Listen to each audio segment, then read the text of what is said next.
Joining us virtually is Olatunbosun Abolarinwa, counterterrorism and countercrime experts. Thank you so much for joining us. Good evening. Hi, good evening.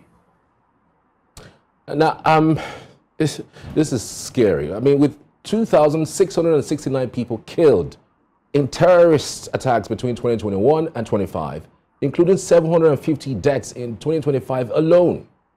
What is the federal government doing differently to reverse the rising trend in terrorism-related deaths?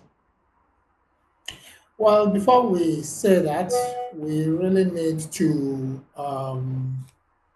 recognize the fact that it is an incident that has affected lives.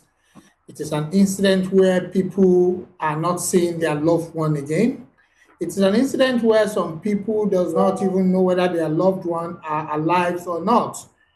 We remember that the Chibok girls are still out, some Chibok girls are still outstanding, and some other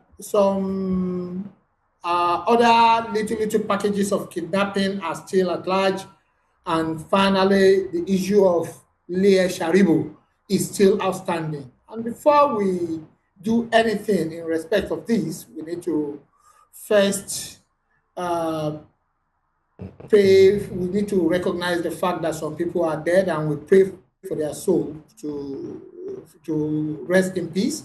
We also want to pray for the families that are going through one thing or the other in respect of this, that God will give them the fortitude to bear this.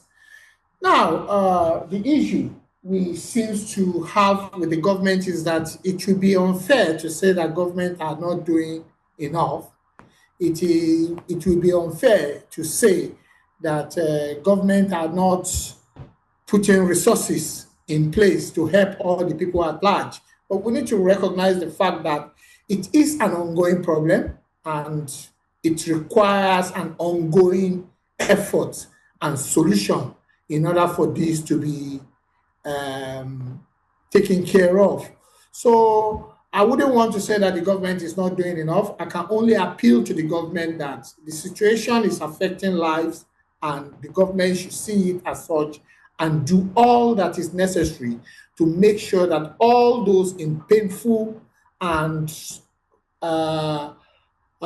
difficult captivities are brought back safe and alive, just the way they achieved it in I Oyo mean, State. if you can hear me, you said that you don't want to say that the government isn't really doing enough. How much is enough? I mean, in terms of doing enough, you would say that, well, we used to be this and now we are this, but we are the fourth most terrorized nation in the world. It is that bad. How much is enough for you? When would you see certain moves or certain results for you to say, well, the government has really done well? Because clearly you say that the government is doing something. But again, this something, is it enough? You see, terrorism or solution to terrorism is not something that is manufactured in a laboratory. It is something that has to do with terrain. It is something that has to do with the belief of the people around that place. It is something that has to do with how prepared are we as nation and as government. Yeah, we can say that government still has a long way to go in their counter-terrorism initiatives. But to say they are not doing enough, I won't be able to say that. And I think the government who are listening here today, that we still have people in captivities that needs to be free. And I strongly don't want to believe that they've gone to fold their hands. Maybe it was easier I had the legislator speaking just before me, talking about appealing. So him, that is very closer to the government, if all he can do is to appeal to the same government where he is, I think I, as an expert in this field, can only share my advice and some kind of advice with the government on how they need to improve on whatever it is they are doing. I can understand that terrains may be more difficult. I can understand that the type of technology that was deployed in one place may not be visible at other places, where all communication gadget has been pulled down by terrorists deliberately to make it difficult for government to reach them.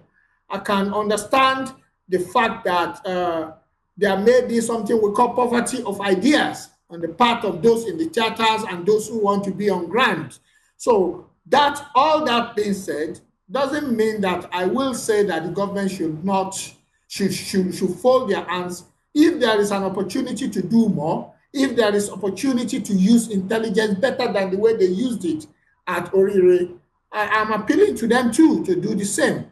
But having said that, I must also say that from the period people are abducted and taken into captivity to the period where they are released, there is no government in the world that can place a time on when the solution or the desired solution will come true. So in view of this, that is why I'm going to say that, well, government, you have tried. We want you to do more in bringing these people back home. It is heartbreaking to hear that a 1-year-old child is somewhere in the forest. We don't even know whether he's alive or not to talk of every other citizens that the government has responsibility over to bring home. Olatunbosun, Abolarinwa, many thanks. Appreciate your insight.